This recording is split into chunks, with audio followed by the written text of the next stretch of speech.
Tu supranti, kad jisai save pagražino, jisai tau, visų pirma, tai jis tau melavo, ne? Tai pradėkime nuo to. Tai jeigu pati pradžia yra jau nuo melo, tai ką ten iš vis begalvoti, aš nežinau. Kam jūs iš vis keliate šitos klausimus? Čia tai viskas aišku. Ne.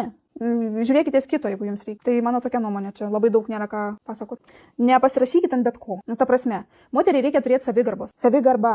Tai yra taip, kaip aš save gerbiu.